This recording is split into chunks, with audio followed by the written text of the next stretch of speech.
আমরা first bench থেকে last বেঞ্চে বোতল ছোড়াছুড়ি খেলছিলাম, 5-6 জন মতো ছিলাম, ওদিকে 3 জন, এদিকে লাস্ট বেঞ্চে 3 জন। আমাদের তো মানে গভর্নমেন্ট স্কুল ছিল, পাখাটা মানে মোটামুটি অনেক বছরের পুরনো পাখা, বোতলটা কোনো রকমে গিয়ে পাখাতে লেগেছে।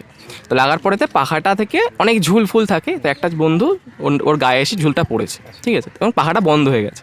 ও গিয়ে কী করে সঙ্গে সঙ্গে গিয়ে নিচে গিয়ে হেড স্যারের ঘরে গিয়ে বলেছে, স্যার এরকম পাখাতে ওরা বোতল ছুটছিল, পাখাটা বন্ধ হয়ে গেছে, আমার গায়ে দেখুন ঝুল পড়েছে। তো সঙ্গে সঙ্গে head sir, assistant head sir চলে এলো, এসে আমাদেরকে 6 জনকে নিয়ে চলে গেল নিচে, নিয়ে গিয়ে একদম পুরো পরপর 6 জনকে লাইনে দাঁড় করে রেখেছে। অ্যাসিস্ট্যান্ট হেড স্যার সেরকম আমি 10-12টা এরকম বড় বড় আর কি মানে কাঠের লাঠি নিয়ে এসে হাতে দেখলাম দাঁড়িয়ে আছে। স্যার একটা করে মারছে, মানে বিভৎস জোর মারছে, ঠিক আছে, মানে একদম শেষ।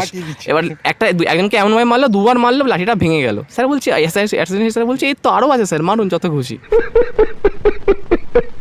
তো মারলো ফারলো, মেরে ফেরে বলছে মোটামুটি সবার গার্জেন কল হবে, সবাইকে পাখার দাম দিতে হবে। আমরা তখন সঙ্গে সঙ্গে বাড়িতে বললে তো আরও মারবে। স্যার যদি আমরা ঠিক করে দিই, বলছে বাবা তোরা ইঞ্জিনিয়ার, ঠিক করতে পারবি, ঠিক আছে ঠিক করে দেখা, পরে কিন্তু ঝামেলা করবা না। আমরাও সঙ্গে সঙ্গে সবাই মিলে উপরে গেলাম, উপরে গিয়ে কী করছি, বোর্ডের মধ্যে সুইচ জ্বালাচ্ছি, হচ্ছে না, জ্বলছে না, বোর্ডের মধ্যে ব্যাগ ছুঁড়ে মারছি, ঠিক আছে, হচ্ছে না। একটা বন্ধু কী করলো, বোতলটাকে নিয়ে আবারই পাখার মধ্যে সেমভাবে মারলো, পাখাটা চলতে শুরু করেছে, ঠিক আছে।